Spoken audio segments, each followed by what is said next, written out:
मराठवाड्यात यंदाचा खरीप हंगाम शेतकऱ्यांसाठी संकटाचा ठरतोय। पाऊस उशिरा दाखल झाल्यानं पेरण्यांना उशीर झाला। त्यानंतर पाऊस पडताच शेतकऱ्यांनी मोठ्या प्रमाणात पेरण्या उरकल्या।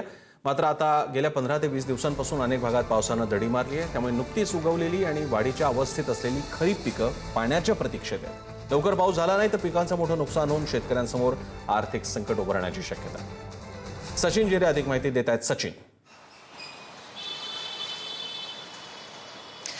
प्रसन्न सर, आता 1 जून ते 18 ऑगस्ट पासूनचा जर आपण विचार केला तर मराठवाड्यामध्ये केवळ सरासरीच्या 84% एवढाच पाऊस झालेला आहे। त्यामुळे मोठी तूट सध्या मराठवाड्यामध्ये पावसाची आहे। जसा हा खरीप हंगाम सुरू झाला तसा शेतकऱ्यांवरती संकट ओढावलेला होता, कारण की पाऊस मोठा उशिराने आला होता, त्यानंतर पेरण्या उशिराने झाल्या आणि त्यानंतर पाऊस आला, त्यामुळे पेरणी मोठ्या प्रमाणात झाली होती। मात्र आता ते काहीसं पीक वरती येत असतानाच आता पुन्हा पावसाने खंड दिला आहे। त्यामुळे मोठा फटका शेतकऱ्यांना बसण्याची शक्यता आहे। येत्या काळामध्ये जर पाऊस झाला नाही तर हा हंगाम तर हातातून जाईलच आणि इथून पुढचा जो हंगाम आहे त्यावर देखील परिणाम होऊ शकतो। एकंदरीत जर आपण पाहिलं तर मधल्या काळामध्ये अल निनोचा जो परिणाम आहे तो स्पष्टपणे मराठवाड्यात जाणवतोय।